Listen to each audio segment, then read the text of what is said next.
I would like to talk for a moment, if I may, about the importance of operating your chakras properly. Primarily, I would like to speak about Vishuddha, which is your throat chakra. So this chakra is a very important chakra. Not that it's more important than all of the other ones, but it is important to note that this chakra is often underused or misused or abused by many of us.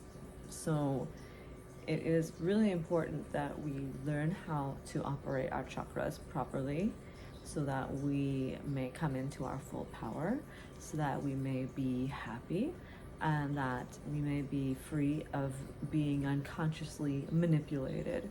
So this is a very important part of yoga, and it goes into what I call constructive mind control, as opposed to destructive mind control or the negative sense of mind control.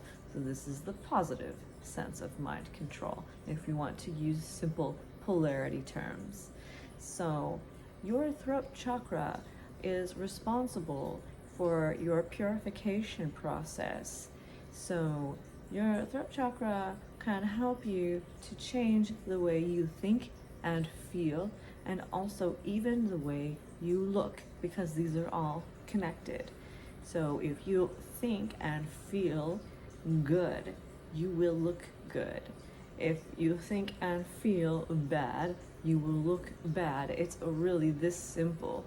You are a byproduct of the mind, and your face, your overall appearance, is also a byproduct of the mind, because without having a sound mind, you cannot have sound behavioral habits and sound cyclical patterns in your biology. So it's very important that we work out how to use our chakras properly. And when it comes to the throat, it is important that we are impeccable with our speech, that we mean what we say, and we do what we say as well. And if we are inconsistent, then there may come a feeling that there's a necessity that one must be dishonest in order to uphold an appearance of being consistent or being better off than you actually are. And this is just very common. A lot of us like to pretend that we are perfect and that we are 100% knowledgeable about things that we are maybe only 50% knowledgeable about, or maybe 80% knowledgeable about, So anyway, it's important that we are honest. It's very important, because if you're honest, then you will be able to have a clarity of mind, and you will have less karmic baggage to deal with, and then you will also in turn feel less exhausted at the end of every day.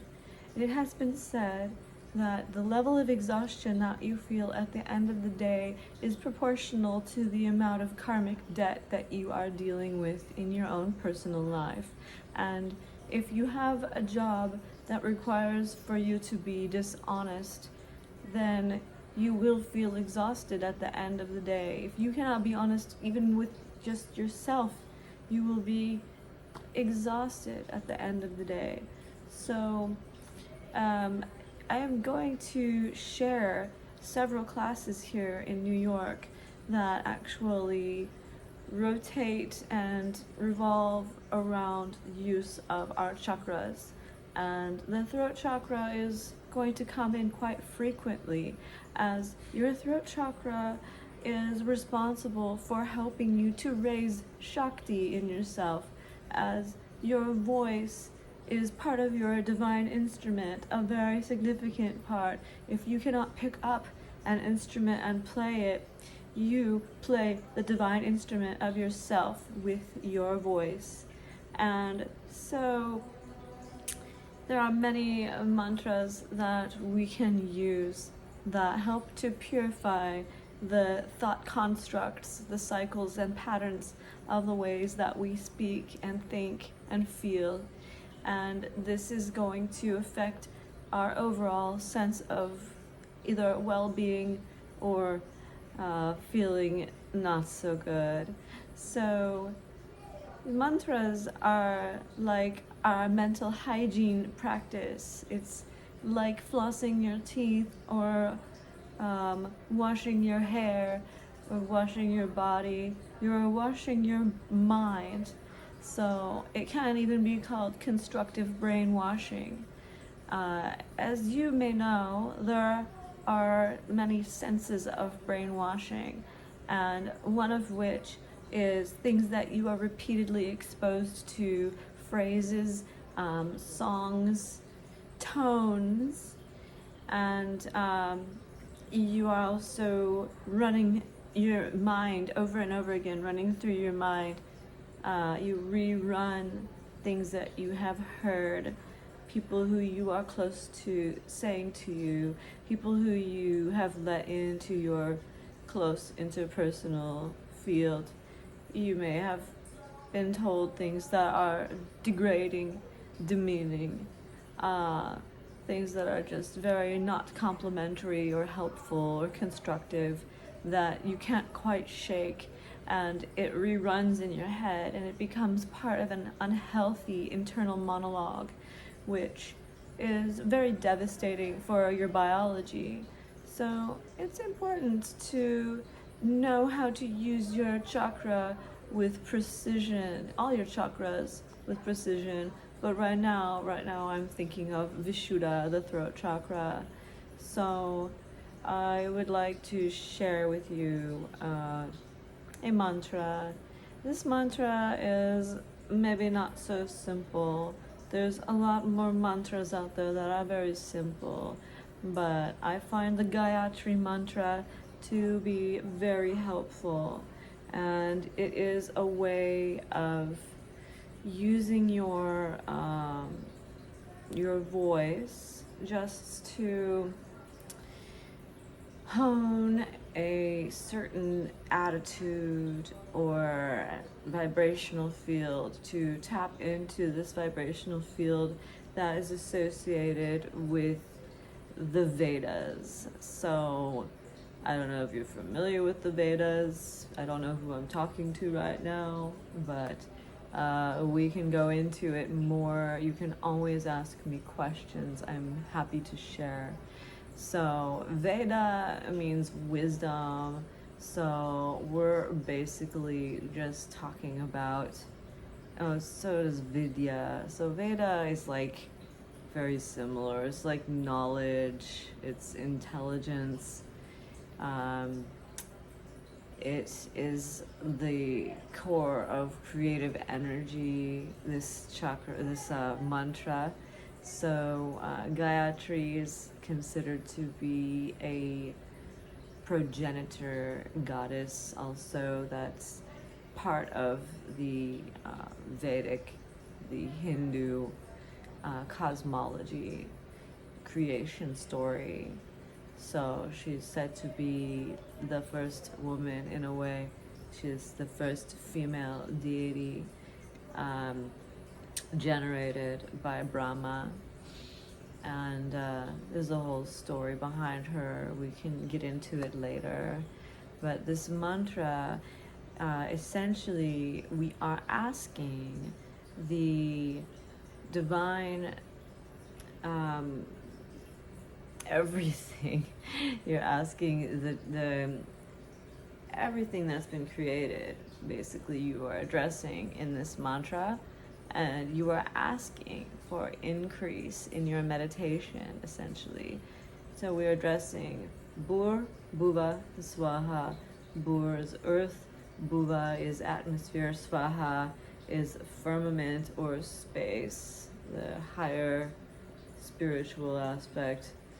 So, and Savitur comes into it, which is the spiritual sun. And Bargo is considering that that sun is effulgent, it's very bright. Devasya, the divinity, and Dimahi, trying to remember exactly what that means, but I can get back into it for you. So Diyoyo na prachodayat, so asking that we are receiving increase in our meditations. So you could equate this to a prayer to the Holy Spirit even. And this mantra, since it is said to be the essence of sound itself, it represents sound. In the beginning there was the word. Well, according to Vedic cosmology, in the beginning there was the sound, the primal sound that began all of creation, and this mantra is representing that.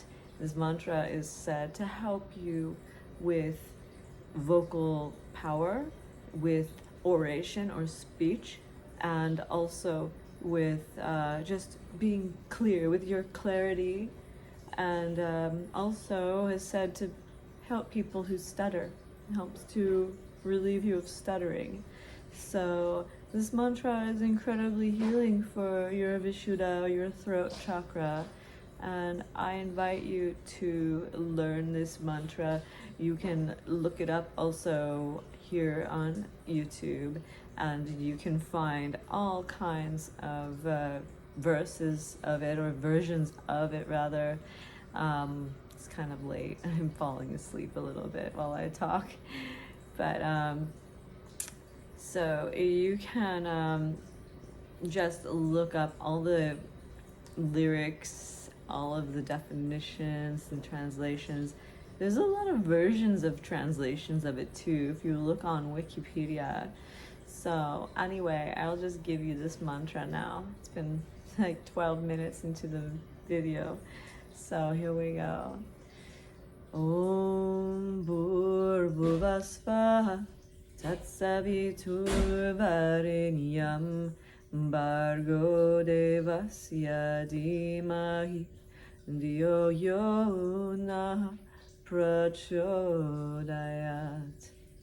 Om Bhurvasvaha Tatsavitur Varenyam Bargo Devasya Dhimahi Diyo Yo Na Prachodayat. Om Bhurvasvaha Tatsavitur Varenyam Bargo Devasya Dhimahi Diyo Yo Na Prachodayat. So this mantra can also be just chanted without being sung. You can think it, you do not have to say it. You can whisper it. They say the more silently that you do this mantra, actually the more powerful it is, the more sacred it is. So I'll just say it now. I'll just say it one time. I won't repeat 3 times like I just did. Om Bhurvasvaha Tatsavitur Varenyam Bargo Devasya Dhimahi Diyo Yo Na Prachodayat. So this mantra is a very important mantra to a lot of Hindu people and yogis all over the world.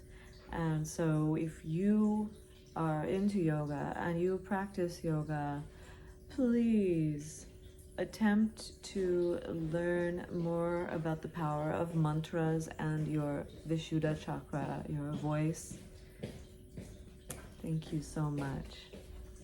And I hope that you have a lovely practice with your yoga, and that you begin to go beyond just practicing and into embracing and embodying yoga and digging deep. Do not stop examining.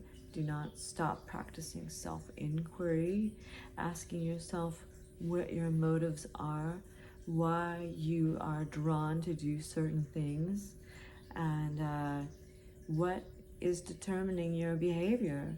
Why are you making certain choices? It's really important for our overall development as human beings. And that is what makes yoga so very important, that it supports our overall human development and realization of our supreme self, and actualizing the great human potential within us all. Thank you